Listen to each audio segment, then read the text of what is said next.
Hello friends, இன்றைக்கி உருளைக்கிழங்கு அறுவடை தான் பார்க்க போகிறோம். இது பார்த்திங்கன்னா 80 நாள் கழித்து அறுவடை பண்ணுறோம். செடியெல்லாம் நல்லா காஞ்சி போச்சு.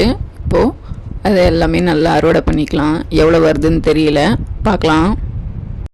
செடியோட பிடுங்கியாச்சு. அதில் கொஞ்சம் தான் வந்திருக்கு.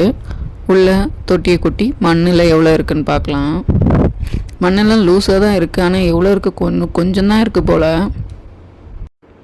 நல்லா குட்டி குட்டியாகவும் கொஞ்சம் ஒரு சிலது பெருசாகவும் இருக்குது. அப்போ நல்லா சூப்பராக இருக்குது. உருளைக்கிழங்கு பாருங்கள், எப்படியும் ஒரு 1/2 கிலோ தான் வரும் போல் இருக்குது. அவ்வளோதான் இருக்குது. நமக்கு வீட்டுக்கு தேவையானது நம்மளே அறுவடை பண்ணிக்கலாம். சூப்பராக இருக்குது. வளர்க்குறதும் ஈஸியாக தான் இருக்குது, சிம்பிளாக. இவ்வளோ தான் அறுவடை பண்ண உருளைக்கிழங்கு. 1/2 கிலோவுக்கு தான் தேருது. நீங்களும் வீட்டில் ட்ரை பண்ணி பாருங்கள். வீடியோ பிடிச்சிருந்தா லைக் பண்ணுங்கள், ஷேர் பண்ணுங்கள், சப்ஸ்கிரைப் பண்ணுங்கள். இதனுடைய க்ரோத்திங் வீடியோ பார்க்கணும்னா நம்ம சேனலில் இருக்குது, போய் பாருங்கள். நல்ல குட்டி குட்டியாக சூப்பராக அழகாகவும் இருக்குது, பெருசு பெருசாகவும் இருக்குது. மொத்தமாக சேர்த்தா ஒரு 1/2 கிலோ 3/4 கிலோக்கு தான் வரும்.